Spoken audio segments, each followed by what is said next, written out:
അതിനിർണായകമായ രാജ്യസഭാ തെരഞ്ഞെടുപ്പാണ് ജൂൺ 18-ന് നടക്കാൻ പോകുന്നത്. രാജ്യസഭയിൽ അംഗങ്ങളുടെ എണ്ണത്തിൽ 3-1 ഭൂരിപക്ഷം ഉറപ്പിക്കാൻ ശ്രമിക്കുന്ന ബി.ജെ.പിക്ക് ജീവൻ മരണ പോരാട്ടമാണ് മുന്നിലുള്ളത്.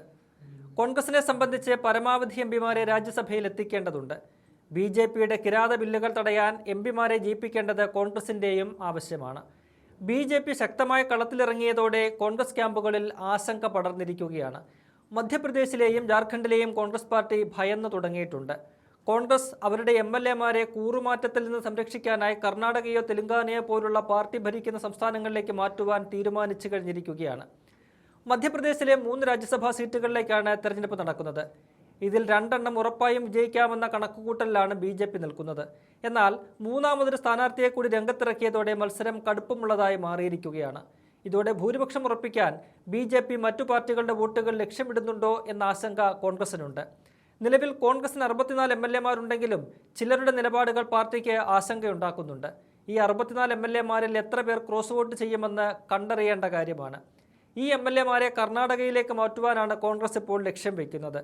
ബി.ജെ.പിയുടെ ഓപ്പറേഷൻ താമരയെ എല്ലാ കാലവും തടഞ്ഞു നിർത്തിയിട്ടുള്ള ഡി.കെ. ശിവകുമാറാണ് ഇപ്പോൾ കർണാടക മുഖ്യമന്ത്രി. ഡി.കെയുടെ സഹായം തേടിയിട്ടുണ്ട് കോൺഗ്രസ്.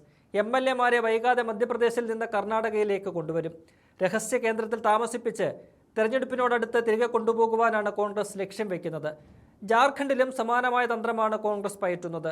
ഇവിടുത്തെ 16 കോൺഗ്രസ് എംഎൽഎമാരെ തെലങ്കാനയിലേക്ക് മാറ്റാനാണ് ആലോചിക്കുന്നത്. ബി.ജെ.പി സ്വതന്ത്ര സ്ഥാനാർത്ഥിക്ക് പിന്തുണ പ്രഖ്യാപിച്ചതോടെ തെരഞ്ഞെടുപ്പ് കൂടുതൽ സങ്കീർണമായിരിക്കുകയാണ്. വോട്ടെടുപ്പ് വരെ എംഎൽഎമാരെ റിസോർട്ടുകളിൽ സുരക്ഷിതമായി താമസിപ്പിച്ച് കൂറുമാറ്റം ഒഴിവാക്കാനാണ് കോൺഗ്രസ് ശ്രമിക്കുന്നത്. മധ്യപ്രദേശിൽ നിന്നുള്ള എംഎൽഎമാരെ സുരക്ഷിതമായി താമസിപ്പിക്കുന്നതിനായിട്ടാണ് കർണാടക തെരഞ്ഞെടുത്തിരിക്കുന്നത്.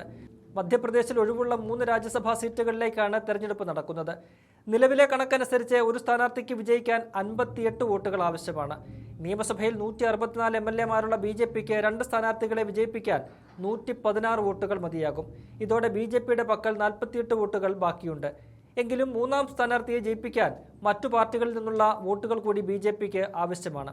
ഈ സാഹചര്യത്തിലാണ് 10 എംഎൽഎമാരെ കോൺഗ്രസിൽ നിന്ന് ചാക്കിട്ട് പിടിക്കാൻ ബി.ജെ.പി തീരുമാനിച്ചത്.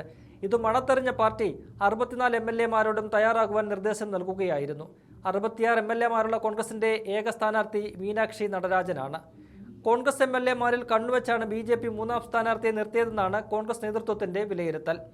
ഈ മാസം 18-നാണ് നിർണായകമായ രാജ്യസഭാ തെരഞ്ഞെടുപ്പ് നടക്കുന്നത്. വോട്ടെടുപ്പ് ദിവസം വരെ എംഎൽഎമാരെ ബി.ജെ.പിയുടെ സ്വാധീനത്തിൽ നിന്ന് മാറ്റി നിർത്താനാണ് പാർട്ടി ലക്ഷ്യമിടുന്നത്. ഡി.കെ. ശിവകുമാറിന്റെ സംരക്ഷണയിൽ എംഎൽഎമാരെ തൊടാൻ ബി.ജെ.പി മടിക്കുമെന്ന് ഉറപ്പാണ്. ജാർഖണ്ഡിൽ നിന്നുള്ള 16 എംഎൽഎമാരെ പ്രത്യേക വിമാനത്തിൽ തെലങ്കാനയിലേക്ക് മാറ്റുവാനുള്ള ആലോചനയും നടക്കുന്നുണ്ട്. എന്തായാലും രാജ്യസഭാ തെരഞ്ഞെടുപ്പ് നടക്കുന്ന 5 സംസ്ഥാനങ്ങളിലേക്കുള്ള സ്ഥാനാർത്ഥികളെ നേരത്തെ തന്നെ കോൺഗ്രസ് പ്രഖ്യാപിച്ചിട്ടുണ്ട്. കോൺഗ്രസ് ദേശീയ അധ്യക്ഷൻ മല്ലികാർജ്ജുന ഖാർഗെ കർണാടകയിൽ നിന്ന് വീണ്ടും രാജ്യസഭയിലേക്ക് മത്സരിക്കും. പവൻ ഖേര, മൻസൂർ അലിഖാൻ എന്നിവരും കർണാടകയിൽ നിന്നുള്ള രാജ്യസഭാ സ്ഥാനാർത്ഥികളാണ്.